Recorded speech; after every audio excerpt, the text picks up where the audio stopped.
Cool. I think this is working. Someone, please go ahead and comment if it's not. Oh, I think it's working now. Hey, everybody. Good afternoon.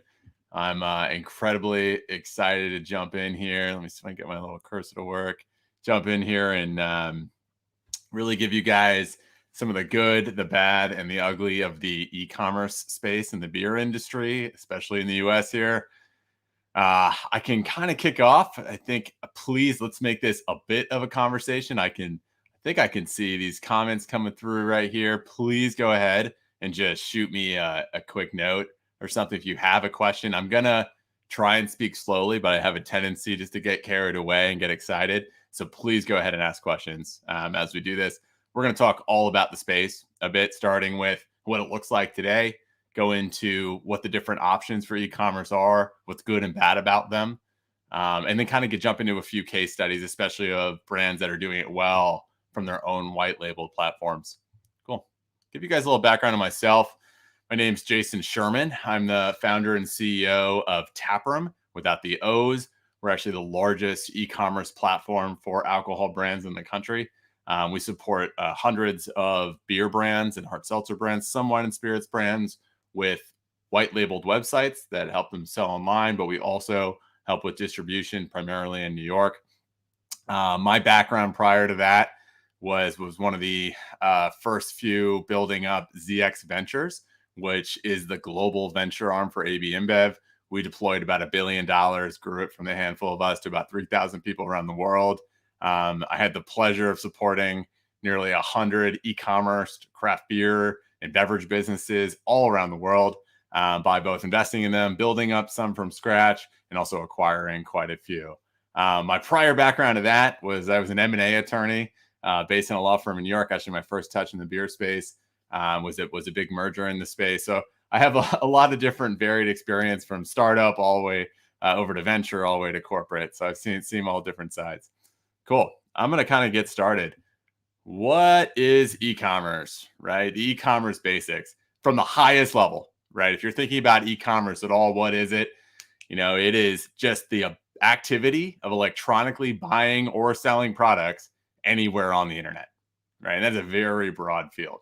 Obviously, everyone has touched it in some form. It does about $5 trillion across the world. Nearly 60% of all people buy something through e-commerce every single week. That is an incredible number, right? Especially for us here, where we are very used to the idea of people engaging with our product in person, right? Whether that's be drinking it in person, going to a bar, and then being with friends while they enjoy it in person, being at events in person, being at our tap room in person, or finding on the shelf in person. The fact that 60% of people are having that transaction for online purchase without all that in person, without any of those people, means it's really a very important part of every industry, including our own. And something I'm sure most of you realize, very little of our industry in the beer space is sold online, just under $1 billion. That is a very tiny amount, right? We are way, way early in the world of e-commerce. Cool. I'm going to start jumping in to the few different types of e-commerce that exist. The first is going to be the one probably most familiar with any of the craft brewers out there, any of the brewery owners out there, which is what really took off during the pandemic in an amazing way. The rules got loosened. Breweries were, for the first time really ever in most states, able to engage their consumers directly, right? They were able to take the beer they have produced, put up a website. Sometimes they'd use a service to do that, put up a website, email all the consumers that used to show up and order beer from them via big email lists or text threads, or have a sign out the front door and say, go ahead and order beer right from this website or this platform, or even go ahead and text in or call us and we'll go ahead and deliver it to your house, right? And that is the first form of e-commerce that everyone should be engaged in some form if you own a beer brewery or craft brewery. It's also evolved a bit, right? It's not just local delivery like I was referencing. Some of it is, please order ahead. Maybe I have a big release and I'm going to have a limited amount that are going to be available. And that's going to really be, come pick it up, right? Maybe it's limited, maybe not. Maybe just come pick up any order from our brewery. That also counts as e-commerce as we're defining it. And lastly, even events. If you're selling of tickets to an event, or if you're selling merchandise, or if you're doing anything online, even providing services, maybe you find some services, catering services online, that all counts as e-commerce. And it's the purest form of e-commerce in all industries. When you talk about some of the most successful e-commerce companies that ever existed, right? The Harrys of razors, right? The Casper of mattresses, right? They were doing this. They were doing the basics of this, which is directly engaging with their consumers, selling to their consumers, getting all that consumer data, getting their name, their email address, their phone number, what they like to order. They were retargeting them, sending the emails later, sending them social later, posts on later, come follow us later. And this is how you build a dedicated base of people across all industries. But as you all know, right, this pure form of e-commerce is very limiting, right? It really can only be done in a very localized manner, right? Which is why there's no one brewery selling all across the country. And it all comes down to three-tier. And everyone here should be very familiar with the struggles for e-commerce because of three-tier. And this goes down to the first form of e-commerce that proliferates, right? And I'm going to call these online retailers, right? These are really just beer retailers, licensed beer retailers, online retailers that have a website. So it could be as big as GoPuff, which are licensed micro fulfillment centers, almost 500 or 600 of them now nationwide, these licensed facilities that you go on the GoPuff app and you order from them. How does GoPuff get their product? They order from local distributors, sometimes from local breweries in those areas, right? Same for TotalWine.com. You might get into Total Wine. You may not be on the website. Sometimes you have to get another step to get on the website, or vice versa. Sometimes it'll be on TotalWine.com, the website, but not actually be on the shelves, right? Very similar model. All of these require distribution in each of the states that you want to have that online retailer to carry you, right? So it's a huge barrier, but also a good form of e-commerce. But what is the big downside of this? Is you lose your customer, right? And this is something that if you go back to the purest form of e-commerce, doing it yourself, what is the most valuable element of e-commerce? Is to know your customer, to capture them into your community, make them into a loyalist, and engage them regularly and over again, right? And the problem with sending, hey, everyone, go order my product on TotalWine.com, is you send them there, you won't know if they ordered, you won't know what they got. 85% of the time, they're not just ordering your product, but they're filling their basket full of all other kinds of products, and you will never know, right? And actually, Total Wine will then get that customer, and I'm sure you've been all in the emails from these retailers. They're going to be re-engaging over and over again, usually with other brands. So a true loss of that customer. So it's very early in this space as well, but a new model developed. And the big reason we have another model other than the online retailer and the brewery e-commerce models is the concern that breweries and brands can't spend any money with these retailers at all. So you can't influence them to put your product higher on their digital shelf, let alone their in-person shelf. You can't convince them to carry your product online or even send them traffic from Facebook or Instagram or TikTok or Twitter ads. You can't send any traffic there really. So a new model developed, and I was actually one of the first investors and marketing partners of both Drizly and Minibar. And this is what we'll call EMarketplace e-commerce. It goes by lots of different names, right? These are over-the-top third-party providers that have no infrastructure, right? This is Drizly, this is Instacart, this is Uber Eats, this is DoorDash, this is Grubhub, this is Minibar, which is recently Reserve Bar Express. These are all exactly the same, right? They sit in another category, almost a fourth tier in our industry. And all they do is they send orders to thousands of beer stores across the country for a fee, usually 10 to 15% of every order. They'll send those orders to thousands of beer stores based on where that consumer is located. So if you put in your address, they'll say these 3 beer stores cater to you. Here's what's available from them. Go ahead and order what you would like, right? In the cloud, right? It works. It definitely works. And it's extremely good for on-demand occasions, which is probably close to 30% of all drinking occasions, which is I need to drink right now. I don't really care what it is, but I have a need for this drinking. Maybe I'm having a party soon. I didn't plan ahead. Maybe I have an event tonight. Maybe I'm having dinner and I need something nice. Whatever it is, you have an on-demand occasion. This is the only place in today's e-commerce environment in alcohol that caters to that occasion, because they send to thousands of beer stores. And it especially works well if you're widely available. So if anyone on this call, works for Stone's Brewing or works for Boston Beer Company, obviously selling Boston Lager, which is basically available in most zip codes across the country, this works very well. You could say from the Boston Beer Company website, Sam Adams' website, please go find Sam Adams Lager on Drizly and have it delivered. That is a reasonably good customer experience. You send them to Drizly, but you still run into the issues as a brewery. And this is why we're going to talk a lot about these white label websites in a second, is you lose your customers again, right? Drizly, Instacart, Minibar, the beer stores, they don't share any of that customer data back with you. You don't know who they are, you know what they're ordering. You certainly don't even like your product. But you know who does? The marketplaces do, the e-commerce marketplaces. And so they can really cater to those customers better than you're able to, which is very frustrating if you're a brewery, right?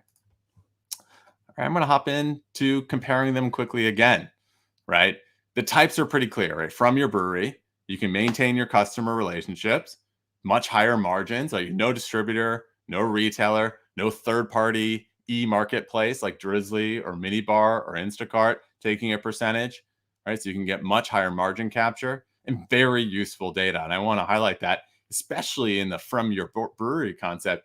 Those people, by and large, are local within your state. You can invite them to all sorts of things. You can invite them to events. You invite them to come and enjoy the product at retailers that you sell to get the pull-through rate of sale higher. You can use them to engage distributors in your local area that may want to carry you. There's all sorts of uses for that data, but even more so, you could just use that data to know what people like. We've had countless examples on the TapRm platform in particular, where we've had brands sell 10 different SKUs from their website, thinking 2 or 3 were going to be their best products. And they find out their 8th or 9th one was by far 70-80% of all of their sales were that. It actually changes your business, right? You can learn a lot from that by iterating and changing on what people actually like. Big drawbacks, as we discussed, is limited to a local area. So you could not do this really nationwide in any form. It's also difficult to maintain, right? From customer service to pick and packing in-house, if you have someone doing it, to getting bulk sale purchase or purchasing prices on boxes and packaging and shipping costs. These are all very expensive to be doing and maintaining on your own. The online retailers, the big benefit to selling on a TotalWine.com or GoPuff or even Walmart.com is it helps build consumer awareness, right? These online retailers have a built-in consumer base, a big one, right? They have lots of people going to Walmart.com to order all kinds of stuff. If you're lucky enough to be in the vicinity of the page when someone's going to order a bag of potato chips and maybe a glass of milk for delivery that afternoon, right? They might be able to find your brand. They might be able to find your brewery. And that potential consumer awareness is very, very, very valuable, right? That's huge. But as discussed, the big downsides, you lose all your consumers. You have no idea who's ordering. They go to the third-party retailer, that online retailer, and it requires distribution in that territory to even get into those retailers in the first place. And lastly, the e-marketplaces, the Drizlies, the Minibars, the Instacarts, the Uber Eats, right? Again, very good for that on-demand occasion, especially if you have a widely available SKU that you know is going to be available across most of the beer stores in a given region. And you can tell people confidently, if you go to Drizly to order my product, it'll be available for 1-hour delivery, right? Some very sad stats have come out even recently that more than half of the time, if your beer brand is outside the top 20 brands on the Drizly platform in beer, you're not actually going to have that product available, even though it shows available more than half the time, right? And that's a lot of the time. You really want your product to be there, available. You definitely do not want to have someone try and order your beer on a Drizly or an Uber Eats. They push the button, they check out, they pay for it. And 10, 20 minutes later, the beer store calls and say, hey, we don't really have that. Would you rather have Corona or Miller Lite instead, right? You do not want that to happen. Similar to the online retailers, you'll also have the potential consumer awareness, way less so than if you're on a Walmart Total Wine, because there's so many different products available. But again, if someone's coming on to order their daily on-demand order of Heineken and they see your product and they might be interested, they might add it to cart, and sometimes even a smaller amount, whether that be a 4-pack or a 6-pack. So really useful. Big drawback is the amount of dollars coming in from the big suppliers, right? If you try and get yourself placement on one of these platforms, remember these platforms, the big brands and even you can spend with Drizly and Minibar, you're going to have to spend with them, right? And you can contact your local rep there and they'll give you quotes to be featured in the first couple of spots, or even have banners or emails go out with you featured, and sometimes even subway ads and bus placements that they're doing. Your products will be featured with them, but they're not cheap, right? They're really not cheap and they're very expensive. You're competing with the big brands. And again, going back, you lose your consumer data, right? And it requires not just distribution in every state, but you have to get yourself into all the retailers that those e-marketplaces are sending traffic to. And sometimes that requires hundreds in just a given territory. And lastly, this is probably obvious, and this is true for both of these, the pricing gets very expensive, right? And we're going to talk a bit about when to use e-commerce the right way and the wrong way. The right way is absolutely not to do it because you want to sell cheap product or offload discounted beer because of these issues, right? By the time it gets through the tiers, buying and selling online in alcohol, especially in beer, is a very expensive proposition. This leads me to the last form, right? We talked about the first three. The fourth that has really emerged more recently in the last few years is what we'll call white label platform e-commerce, right? And this is where your beer brand or alcohol brand, it doesn't necessarily need to have already set up distributors and retailers. It's not competing on an e-marketplace with other products. It's just a white label platform, almost like your own website that you can sell directly to consumers, right? I run a platform called TapRm that does something like this. Reserve Bar, Speakeasy, and Thirsty also offer these services primarily in the wine and spirit space. And it's very similar all around. It's just a website that is yours. You own that consumer data. You do not have to worry as much about retailers and distributors. And we'll talk about what they should be doing for you. First, a good website platform, which most of you have at least had an email from one of them, should be able to build you a website that looks just like yours, right? A native integration, or integrate directly into the back end of your current website if you're on one of the bigger website creation platforms like Shopify or WooCommerce. That's easy. So the website you send consumers to, and you're spending money to get consumers to it, and maybe you're not spending on digital channels, but even if you're at your brewery telling people, hey, check us out on our website, that's you spending money to do that, right? And you want to send people to a beautiful website that represents your brand and has all your products, right? That's the basics. A good website platform will handle your distribution support. That means if you don't have a distributor in a given state or territory that you want to be live, a good platform will have one that will pass it through almost on consignment or in a 3PL type of fulfillment model, where it's really just an extension of your own brewery floor, right? Here's a pallet of beer, 2 pallets of beer that you would have reserved if you were doing brewery e-commerce right out of your brewery. Now you just put it into a distributor's fulfillment center, and that's where they'll house it for you, make it available for people online. And the next one is extremely important, and this is reliable direct-to-consumer fulfillment. And when I say reliable, and you should always ask the question, when I say reliable, I mean when someone orders your product from your website, this is your website, you spend money and time to get them to go to your website and place that order. That product that is showing is actually in stock, right? They're not going to get a call 15, 20 minutes later saying, hey, we don't actually have that in stock. Would you like something else, or I have to cancel your order, right? 2, when it does show up, it's actually what those people have ordered, right? That's very important. Too often in this industry, do people order on Instacart or order on Uber Eats and the wrong item shows up because of the reliance on usually small operations in the beer space to pick and pack and manage inventory. They're not always so great at that quality assurance. And very lastly, you need to make sure that when the orders are being sent out, they don't show up damaged or broken, right? That happens a lot, especially when it comes to shipping in boxes. Most of these providers don't have the expertise in that, so you want to make sure that is as useful as possible. Lastly, some of the smaller pieces that are important are customer service. And we talked about all the way back, one of the pains of doing it yourself, right, when you're managing your own operation, Brewery e-commerce is people have questions. What's in the product? How much am I getting? When is it showing up? Where is my order? Right? Or even more so, I didn't order this. I don't want this. When your next release coming?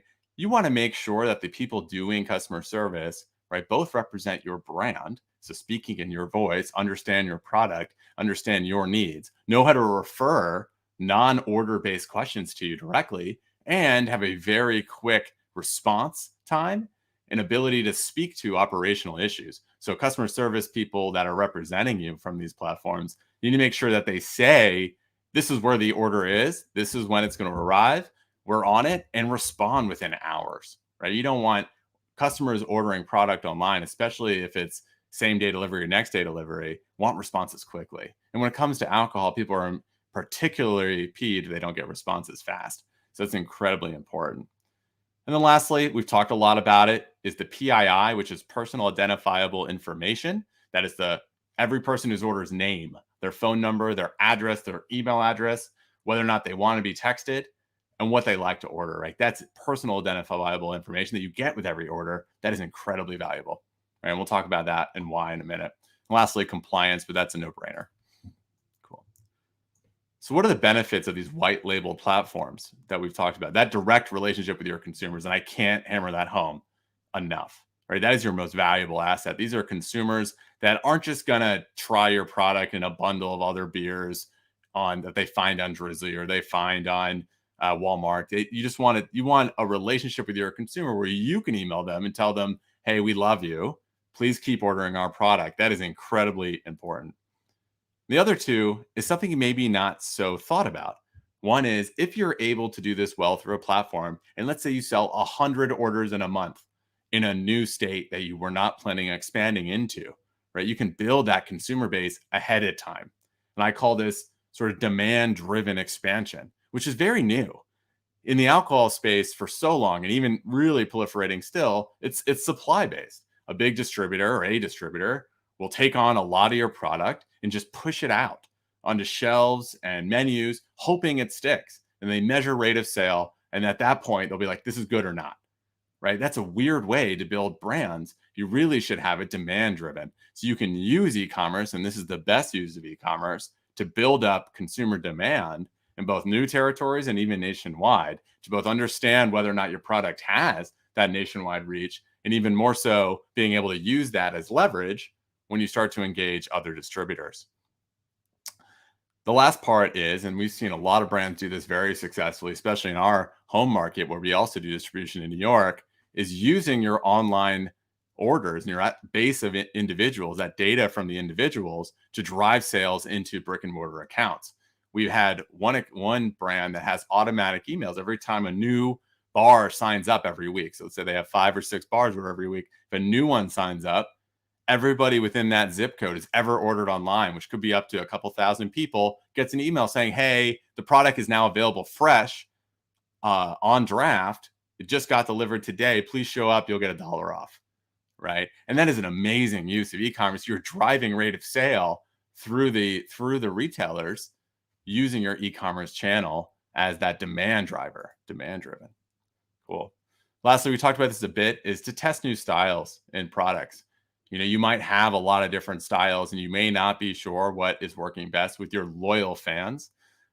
Giving your loyalist fans, those are the ones ordering from you, you've captured their data, the ability to test something for you as part of your team, an extension of your trial team, is massive. You can learn so much from that. We actually were doing Blue Point's website for a couple of years, and what was going on Blue Point, Anheuser-Busch category, was from the very, very top. Corporate was coming down and say, push your toasted lager out. That is the product we want you to push. And what they learned, they put up 15 different products for their white label platform. They learned actually that their Pinstripe Pills in New York outsold their toasted lager 25-1 online. Obviously, the Yankees pull with that product was slightly higher, but even still, it revolutionized the way they thought about their business and the way they were going to grow. Smaller breweries, even more so. Sometimes it's very hard to know if you just keep kicking things out, what's really going to work and what you should really focus on. And lastly is fundraising and supplier exits. We'll talk about a case study in a second if we have a moment. But really, what you can do, and many brands have, is grow a customer base. And I say this a lot as someone who did a lot of acquisitions in the space, including, Babe Rosé, which is the Fat Jewish's wine brand early in the days, or Highball energy drinks. Some of these native online brands, they built up customer bases that would feel small. Maybe they're doing 10, 20 grand a month online in a given state, one state, and they had no distribution. Those 10, 20 grand a month was worth almost 10 times what that same 10, 20, 30 grand a month would have been in distribution. Why? Because you've captured those consumers. Those are individuals ordering one off right from you. That is not a distributor buying in bulk and adding it to a menu of items. It's not a retailer ordering a whole bunch of stuff for their shelves. These are individuals ordering. When it comes to fundraising, especially in supplier exits, your e-commerce orders are worth a lot more than your distribution sales. And that's just something to keep in mind. We've had many, many brands who have out of the gate, they only did online, trying to build up a community, and then went on to raise even on 30, 40 grand a month of sales at 15, $20 million valuations from the venture capital and brewery capital expansion community. Cool. These are things you should not use e-commerce for, right? It is not a sales channel. And I mean this the nice way, other than maybe that exception I was just referring to, if you're trying to build up a base to get to fundraising and get to a supplier exit, but it's not a way to make money. And we talked about all the reasons for that for a couple examples, one being the online retailers. You have to go through distributors. They take a big margin. You're not making a ton of money that, especially if you're driving traffic to TotalWine.com. And even more so, if you're driving traffic to Drizly or Breeze and spending money to send people there, you're going to make no money on those orders. This is not a place to make a ton of money. And this is what you've got to understand, is so little of the space is online. And this is by and large, it's like 80% is Drizly and Instacart, right? And this is mostly Drizly and Instacart. Most of your sales are going to be coming in distribution, even with e-commerce growing. So when you're using e-commerce, don't think of it as a sales channel. You want to be thinking of it as a place to grow a consumer base. Cool. You also do not want to use this to circumvent distributors and retailers. I've heard this countless times. In fact, one of our bigger brand partners, Juneshine, recently shut down their D2C channel solely because their distributors and retailers were getting annoyed. And that was done wrong. What you want to see, what you want to be able to tell your distributors and retailers, look at this base of people in your area that love my product. They've been ordering product from my website. I have all their information. Let me use these people to drive the product sales faster, right? You don't want to think of it as I'm going around them, because A, you're not going to make any more money, but B, you want them as your partners to grow, going back to the size of the market as you expand. And lastly, it's certainly not a place to offload product, right? Too many times people say, oh, I have this online channel. I have 5,000 people on my email list. I have 50,000 people on my email list. Oh, I have this pallet full of canned product with labels that are wrong or off. I'm going to go ahead and push it out. I'm going to email out a discounted price. That is a terrible way to use e-commerce, right? Mostly because A, you're going to lose more money than you think, and B, those individuals are loyal fans of yours, right? You do not want to be muddying your brand, that demand driving, with discounted product of any sort. Cool. All right, I'm going to jump into a few examples. I know we're running a little short on time. One is Nectar. They launched with us. This is a hard seltzer brand. I know most of you guys are in the craft beer space, but this is a Nectar. Nectar is a hard seltzer brand, really catering to the Asian community. They launched just in New York online, and they did it by building a TikTok following, small. They had a branded site through a white label platform like this one. And what they did is they said, hey, try my product on TikTok. And then people came to order it. And maybe it wasn't a ton at first. I think it was a few $1,000s the first couple of weeks. Then the next month, it was $10,000.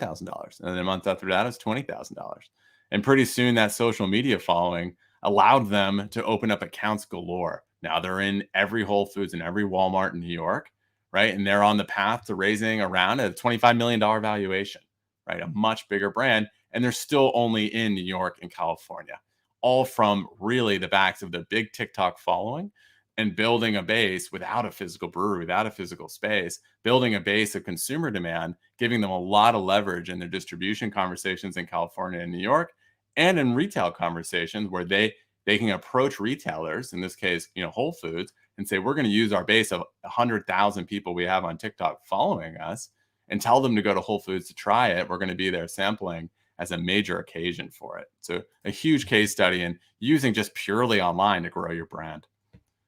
This is an interesting one too. Run the Jewels is a band that also built around sort of a lifestyle, brand built around lifestyle in the music industry.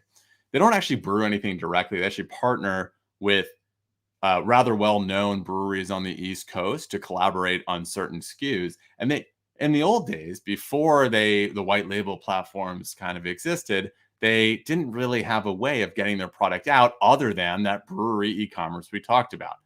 They went from selling out of one small brewery to come pick it up or it'll be delivered locally to shipping across the country and nearly 100x the number of people that they could sell to. That is a massive increase.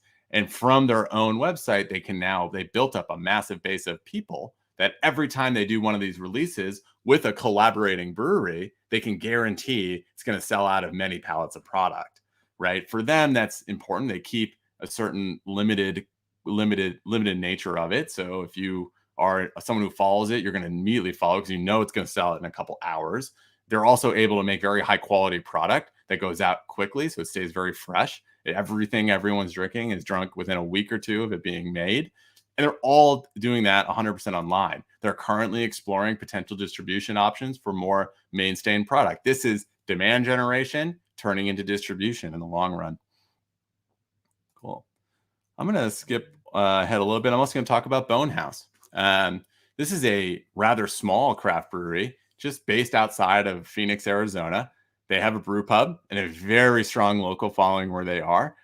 Prior to building a white labeled website themselves, they were just doing that brewery only curbside pickup, e-commerce of sorts. And what they were able to say was, hey, we have this great can art. We have a great story, a great following. We have people all across the country that are interested in our product. And what we'd like the ability to do is reach them, right? They come and visit. And this is an easy one by just getting some product into one state with us in New York, build them a website. And now they're shipping, you can see in their first week, they opened all of these states for all of their consumers and it's just growing. And that's just by engaging the people on their existing email list and socially spent no money doing it, right? It's very, very easy to do. And now they even have a few accounts ordering in the New York area. They're clearly recognizing that Florida and Wyoming and Oregon are going to be important spots for them. Awesome. All right. I'm going to kind of hold back for a second. I just wanted to thank everybody. Are there any questions that anybody wants to ask? I know there's a bunch of people in here. Awesome. Well, I just wanted to thank everybody. This has been fun to talk to everybody about this. If you have any additional questions about platforms, you were speaking to people, I'm very reachable. I love talking about this stuff. If you're thinking about working with an e-commerce marketplace like a Drizly or an Instacart, please let me know. I'm happy to talk to you about whether or not you're getting the right deal or how to cater to their needs. And especially if you would like a white label platform, especially in the beer space or support and distribution in New York, please do reach out to me at TapRm, Jason at TapRm, and we'll definitely be there to help you. Cool. Thanks, everybody.